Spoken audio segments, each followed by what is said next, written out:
Welcome to the Mindset and Money Podcast, where we keep it real about money, mindset, and building wealth on your terms. If you've ever felt like money controls you instead of the other way around, or you're tired of living paycheck to paycheck, this is for you. Wealth isn't just about how much you make, it's about how you think about money. Brought to you by Millionaire Profits HQ, this podcast helps you ditch limiting beliefs, break free from financial stress, and make smarter money moves.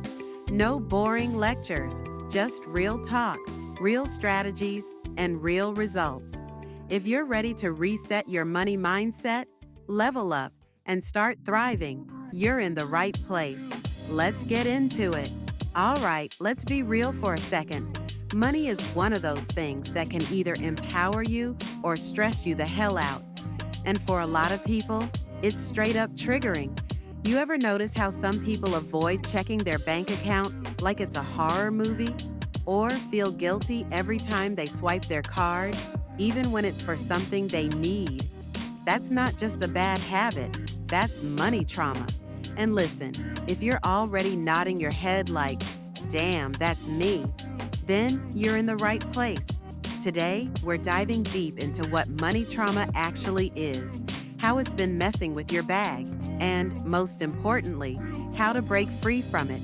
Because the truth is, if you don't deal with this, no budgeting tip or money hack is gonna save you. It starts with your mindset.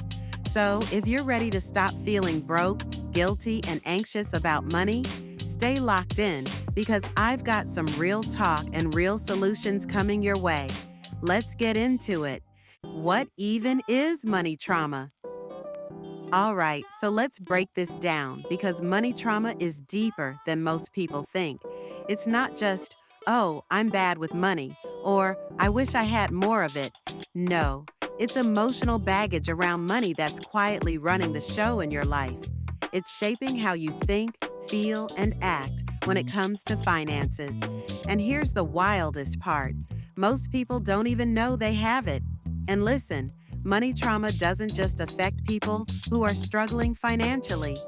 You could be making six figures and still have it. You could have a solid savings account and still feel panic when you swipe your card. That's because money trauma isn't about how much money you have. It's about your relationship with money. Okay, so where does money trauma come from? Most of us didn't just wake up one day and decide to be stressed about money. These beliefs were planted in us, probably before we even understood what a paycheck was. Let's take it back to childhood for a second. Think about this. Did you ever hear your parents say things like, "We can't afford that," or "money doesn't grow on trees"? Were you told to be grateful for what you have anytime you asked for something extra? Did you watch your family struggle with bills or go through periods of financial stress? Maybe you saw fights about money, where one parent was stressed, the other was avoiding the conversation, and you, as a kid, just sat there taking it all in. Those moments don't just disappear, they stick with you. And without even realizing it, you start absorbing those beliefs as facts. Fast forward to adulthood, and suddenly, you're making financial decisions based on old fears instead of actual facts. But maybe your childhood wasn't even the issue. Maybe you developed money trauma as an adult. Because let's be honest, life be lifing. Maybe you got laid off from a job and felt the anxiety of not knowing how you'd pay rent. Maybe you went through a divorce that wiped out your savings and left you starting over from scratch. Maybe you fell into debt so deep that even seeing your credit card bill made your chest tight. Those experiences leave scars. They can create an underlying fear that bad things happen whenever money is involved. And the problem? If you don't address that trauma, it doesn't just sit there. It controls your financial future. Even when you start making more money, that fear doesn't magically go away. You might find yourself hoarding money out of fear, struggling to enjoy what you earn, or repeating the same financial mistakes because your past experiences still have a grip on you. I'll keep it real with y'all. I had to do some serious unlearning when it came to money, and I know I'm not alone in this. For the longest time, I thought I was just being responsible with my money. You know, playing it safe, saving, avoiding unnecessary spending. But in reality, I was operating out of fear. Let me take y'all back to a moment that really opened my eyes. I had been planning this trip for months, checking flights, picking out hotels, saving up little by little. This was supposed to be a reward for my hard work. But when it came time to actually book the flight, I froze, like full-on panic mode.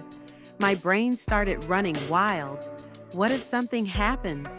What if I need this money for an emergency? What if I can't make it back? Do I even deserve to spend this money on myself? Y'all, I had the money. I saved for this exact moment, and yet I couldn't let myself enjoy it. I sat there, staring at my screen, heart racing like I was making the worst financial mistake of my life. And that's when it hit me. This wasn't about the numbers in my bank account. I had been conditioned to associate spending money with danger. Somewhere along the way, I picked up this belief that if I let go of money, I'd lose control, that I'd end up struggling, that something bad would happen. I started thinking back. Where did this fear come from? And let me tell you, it was deep-rooted.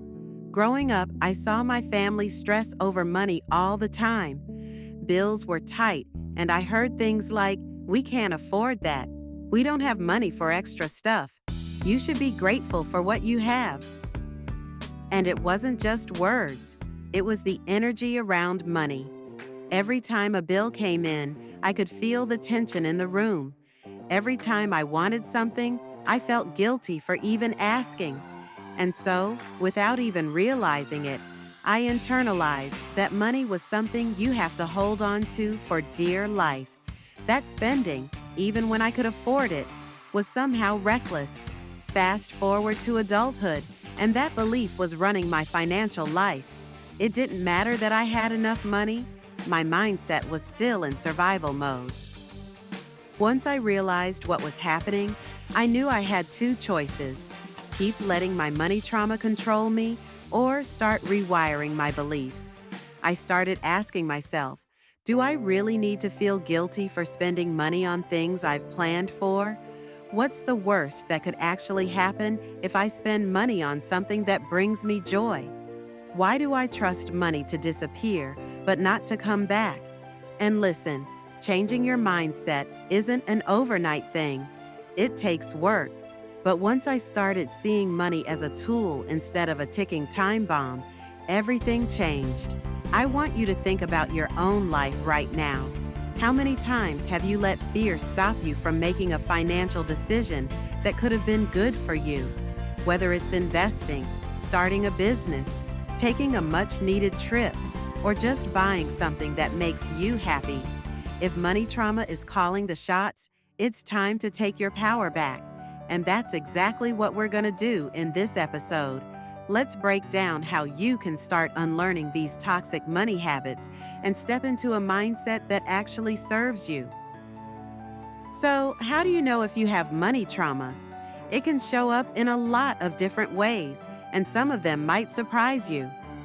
Avoidance. You avoid checking your bank account, opening bills, or dealing with finances altogether. Guilt. You feel guilty spending money, even on things you genuinely need or want. Fear of earning more. You stay stuck in low-paying jobs or undercharge for your skills because deep down, you feel unworthy of making more. Impulse spending. You spend money impulsively, not because you want to, but because it gives you temporary relief from stress or anxiety. Scarcity mindset. You constantly worry about money, even when you have enough. You're afraid it could all disappear at any moment. Toxic generosity. You give away money you don't have because you feel responsible for helping others, even if it puts you in a bad financial position. Sound familiar? If it does, you're not alone and you're not broken. But here's the thing, if you don't deal with money trauma, it'll keep running your financial life. No matter how much you budget, no matter how much you make, your money habits will always reflect your money mindset. And that's why this work is so important. Because once you recognize the patterns, you can start breaking free from them. Now that we know what money trauma is and how it shows up, let's talk about what we can do about it. Because trust me, once you shift your mindset, your entire financial future can change.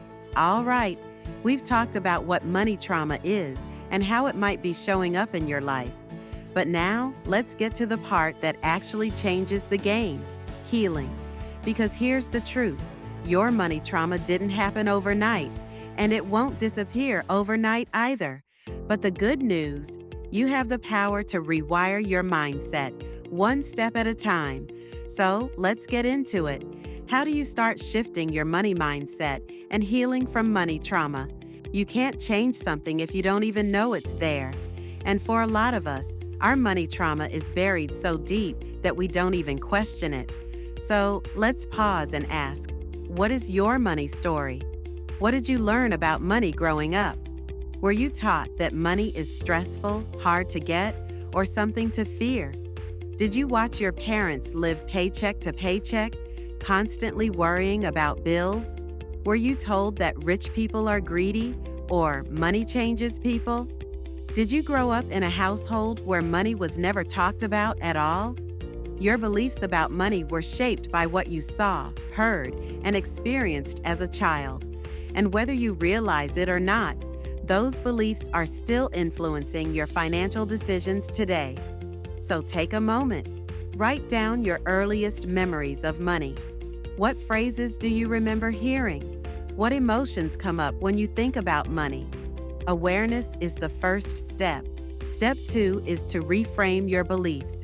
Now that you've identified your money story, it's time to rewrite it. If you've been telling yourself money is hard to make, guess what? Your brain is going to find ways to prove that true. You'll undercharge for your skills. You'll settle for a job that underpays you. You'll avoid investing because it feels too risky. So let's flip the script. Instead of money is hard to make, say money flows to me easily. Instead of I can't afford that, say how can I afford that? Instead of I'm bad with money, say I'm learning to manage my money better every day. I know affirmations might sound corny, but listen, your brain believes what you tell it over and over again. If you've spent years telling yourself that money is a struggle, you have to spend just as much time telling yourself that it doesn't have to be. So pick one limiting belief and reframe it right now. Say it out loud. Write it on a sticky note. Make it your new normal. Now, before you roll your eyes at this one, hear me out. If you're always stressed about money, you're blocking more of it from coming in. So in step 3, we are going to start practicing gratitude. Think about it. When you're constantly in a state of worry, fear, or scarcity, your brain is in survival mode. You're not thinking creatively. You're not open to opportunities. You're just reacting. So let's shift that. Instead of focusing on what you don't have, start acknowledging what you do have. Got paid today? Say, I'm grateful for this income. Paid off a bill? Say, I'm grateful that I have the money to take care of my needs. Even if all you have is $5 in your bank account, say, I'm grateful for this $5, and I trust more is on the way. The more you focus on what's going right, the more you'll start to see opportunities to make, save, and grow your money. Gratitude shifts your energy from never enough to always flowing. At the end of the day, healing your money mindset isn't just about what you think, it's about what you do. And small intentional actions can be the difference between staying stuck and stepping into financial confidence. Here are a few small but powerful money moves you can make today. Check your bank account. I know, it can feel scary. But facing your numbers is the first step to taking control. Set up auto savings. Even if it's just $5 a week, start building the habit of saving. Negotiate a bill. Call your internet or phone provider and ask if they have any better deals. You'd be surprised how much you can save just by asking. Sell something you don't use. That old couch, that designer bag you never wear, turn it into cash and put that money towards something meaningful. Pick one financial goal and commit to it. Whether it's paying off debt, increasing your income, or building an emergency fund, make a decision and take one small step today. Here's what I want you to take away from this. Your money trauma does not have to define you. Just because you grew up with certain beliefs doesn't mean you have to keep them. Just because you've made money mistakes doesn't mean you can't turn things around. You have the power to rewrite your money story. You have the power to break generational cycles. You have the power to create a new financial reality. But it starts with you making the choice to do things differently. So, here's what I want you to do right now. Comment below and tell me, what's one money belief you're ready to let go of? Let's start rewriting those money stories together.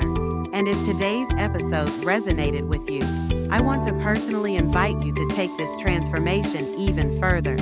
My ebook, Money Mindset Reset, is packed with practical strategies to help you break free from limiting money beliefs, build confidence in your finances, and start thriving. This is your time to take control, and I've laid out the blueprint for you. Go grab your copy today. You owe it to yourself to make this shift. Thank you for spending this time with me.